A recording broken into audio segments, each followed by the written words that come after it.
Nabi Adam alaihissalam tahu bahwa tidak lama lagi malaikat maut akan datang menjemputnya. Pada hari Jumat yang penuh berkah, ia memanggil putra kesayangannya, Shits, yang telah dipercayakan sebagai pengganti Habil yang telah wafat bertahun-tahun sebelumnya. Nama Shits, yang berarti pemberian dari Allah, merupakan tanda dari rahmatnya yang menggantikan rasa sedih yang mendalam akibat kematian Habil di tangan saudaranya Qabil.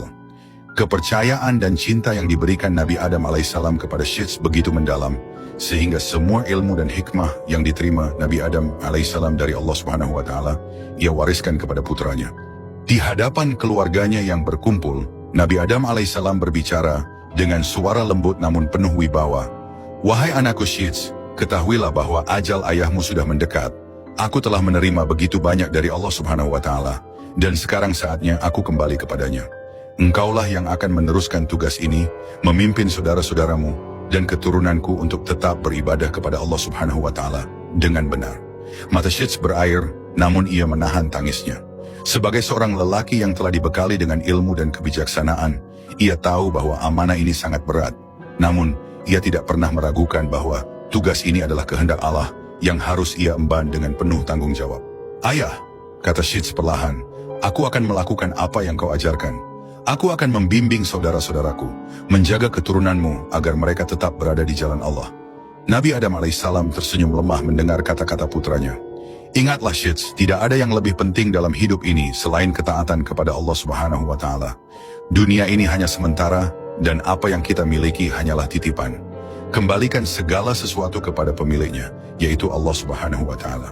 Wasiat Nabi Adam alaihissalam terus mengalir penuh dengan nasihat bijak, mengajarkan Shits tentang kehidupan, kematian, dan tugas sebagai hamba Allah yang bertakwa.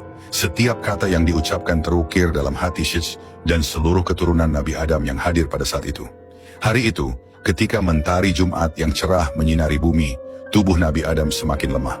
Siti Hawa, istrinya, duduk di sampingnya dengan penuh kecemasan. Air mata menetes dari matanya saat ia menggenggam tangan suaminya yang mulai terasa dingin. Tiba-tiba Nabi Adam alaihissalam teringat akan sesuatu. Dalam kondisi sakitnya, ia berkata kepada anak-anaknya yang berkumpul, "Wahai anak-anakku, sesungguhnya aku ingin sekali memakan buah dari surga. Pergilah kalian dan carilah buah itu untukku." Anak-anaknya segera bangkit dengan rasa kasih dan hormat yang mendalam kepada ayah mereka. Mereka tahu bahwa permintaan ini bukanlah permintaan biasa. Namun sebelum mereka melangkah lebih jauh, perjalanan mereka terhenti oleh kehadiran para malaikat yang tiba-tiba muncul di hadapan mereka. Para malaikat itu membawa kain kafan, ramuan minyak wangi untuk mayat, serta alat-alat seperti kapak dan cangkul. "Wahai anak-anak Nabi Adam alaihissalam," kata salah satu malaikat dengan suara lembut namun penuh wibawa. "Apa yang kalian cari?" Dengan hati yang masih dipenuhi harapan, salah satu anak Nabi Adam alaihissalam menjawab, "Bapak kami sedang sakit dan menginginkan buah dari surga." Para malaikat saling berpandangan sebelum berkata, "Kembalilah kalian. Sesungguhnya saat ini telah tiba keputusan kematian bagi bapak kalian. Malaikat maut telah ditugaskan untuk mencabut nyawa Nabi Adam alaihissalam." Perasaan haru, cemas, dan tak percaya seketika menyelimuti hati anak-anak Nabi Adam alaihissalam. Mereka kembali dengan langkah yang berat, membawa kabar dari para malaikat kepada ibunya, Siti Hawa. Saat mendengar kabar ini, Siti Hawa menangis. Dengan penuh harap, ia berkata kepada suaminya, "Wahai Adam, mintalah penangguhan kepada Allah agar kematianmu ditunda. Aku tidak sanggup kehilanganmu." Namun Nabi Adam alaihissalam hanya tersenyum lembut. "Wahai Hawa, engkau diciptakan setelah aku, dan engkau akan menyusulku. Biarkan aku kembali kepada Rabbku, sebagaimana perintahnya telah datang." Sesaat kemudian, para malaikat yang ditugaskan untuk mencabut nyawa datang.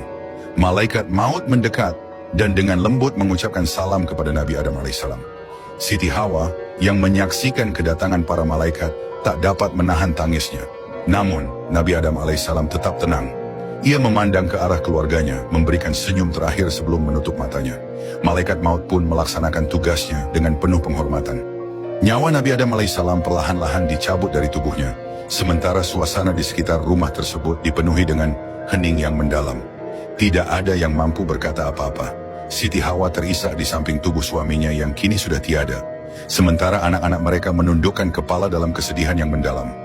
Setelah mencabut nyawa Nabi Adam alaihissalam, para malaikat memandikan jasadnya dengan penuh kehormatan. Mereka mengkafani tubuhnya mengoleskan ramuan minyak wangi, dan menggali kuburnya. Para malaikat kemudian menyalatkan Nabi Adam alaihissalam, menguburkannya dengan penuh kehormatan, dan menutup liang lahatnya dengan tanah yang rata. Ketika proses penguburan selesai, salah satu malaikat berdiri dan berkata kepada keturunan Nabi Adam alaihissalam, "Wahai anak-anak Adam, inilah tuntunan bagi kalian saat ada di antara kalian yang meninggal dunia. Begitulah cara kalian harus merawat orang yang telah wafat, sebagaimana kami telah merawat ayah kalian."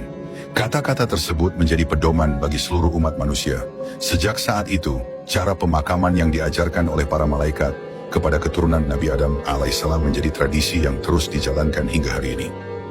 Di video selanjutnya kita akan membahas Nabi Syits alaihissalam sebagai penerus Nabi Adam alaihissalam. Sebagai pedoman dari kisah ini adalah sebuah hadis yang diriwayatkan oleh Tabrani dan Ibnu Katsir, Al-Quran dan Ubay bin Ka'ab. Sahabat umat muslim, sebelum kita masuk ke pembahasan selanjutnya, kami mohon agar Anda menonton video ini hingga akhir supaya tidak terjadi kesalahpahaman. Jangan lupa untuk memberikan like, subscribe, dan tinggalkan komentar jika ada yang perlu diluruskan dari pembahasan kali ini.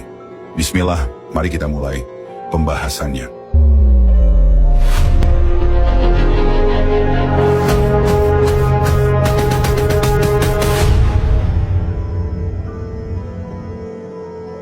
Kisah Nabi Syits alaihissalam merupakan sebuah perjalanan inspiratif yang mengandung berbagai hikmah dan pelajaran yang mendalam bagi umat manusia. Ia adalah salah satu putra Nabi Adam alaihissalam dan Siti Hawa yang ditugaskan untuk meneruskan misi kenabian setelah ayahnya wafat. Nabi Syits dikenal sebagai seorang yang cerdas, penuh takwa, serta patuh kepada Allah Subhanahu wa Ta'ala, dan kisah hidupnya menawarkan banyak teladan bagi kita. Nabi Syits lahir setelah peristiwa tragis pembunuhan Habil oleh saudaranya, Qabil. Peristiwa ini sangat mengguncang Nabi Adam alaihissalam. Setelah kehilangan putranya yang taat, Adam terjatuh dalam duka mendalam. Habil adalah anak yang saleh, penuh dengan kebaikan, dan merupakan salah satu harapan Adam untuk meneruskan ajaran kebaikan di bumi. Namun takdir Allah menentukan lain, dan Habil harus meninggalkan dunia karena rasa iri dan dengki yang menguasai hati Qabil. Selama setahun penuh, Nabi Adam alaihissalam tenggelam dalam kesedihan. Beliau tidak tertawa, bahkan berusaha menjauh dari Hawa, sang istri tercinta. Perasaan kehilangan begitu mendalam hingga seakan-akan Adam tak lagi bisa merasakan kebahagiaan di dunia ini. Namun Allah Subhanahu wa Ta'ala dengan segala kasih sayangnya tidak membiarkan hambanya berada dalam kesedihan berkepanjangan. Allah Subhanahu wa Ta'ala kemudian memberikan kabar gembira kepada Nabi Adam.